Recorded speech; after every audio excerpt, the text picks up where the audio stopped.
This is a true story. When I was a kid, I heard about racism, I heard about apartheid, and I heard about colorism.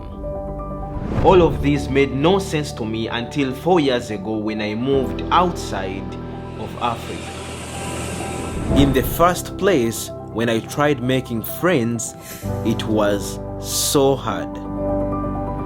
I was from Africa, and many people think that if you're from Africa, you're poor, you're not smart, and you're dangerous. Even getting a girlfriend was hard. When I tried to look for a house to rent, it was even 10 times harder. I was rudely and broadly rejected because many landlords didn't want to take black people.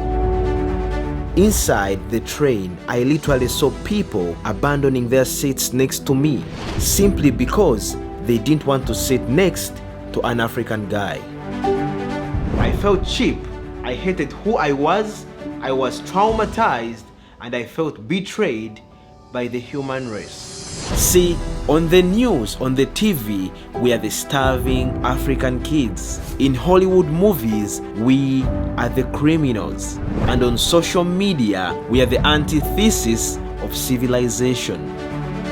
Today we'll talk about Africa, once seen by Europe as the antithesis of civilization. That's why it's very hard for people like me to find apartments for rent. That's why it's very hard for people that look like me to find jobs. It's all because of these stereotypes, mostly fueled by what the media shows. That's why I came back to show you this. A country in Africa that I call home. A country that is very hospitable. And a country that is very beautiful. Welcome to Uganda. First, this country is different, far from what the media shows you. Right now, it looks like this, this, and this. And all of this is being built by young people. This country being one of the most tolerant, a portion of the population living here are people like him, and her. See, in many countries like the United States, many different races fight and hate each other. But in Uganda, this country has learned the true meaning of tolerance. We've learned to accept other people to live with us peacefully in buildings on top of each other, next to each other, inside one of the most beautiful countries in the world.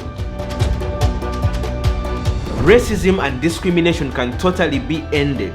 And the only way to do that is by changing what other people think about us. That's why I make these videos, so that I can break down the stereotypes and misconceptions that fuel discrimination, despite Africa not being the best place.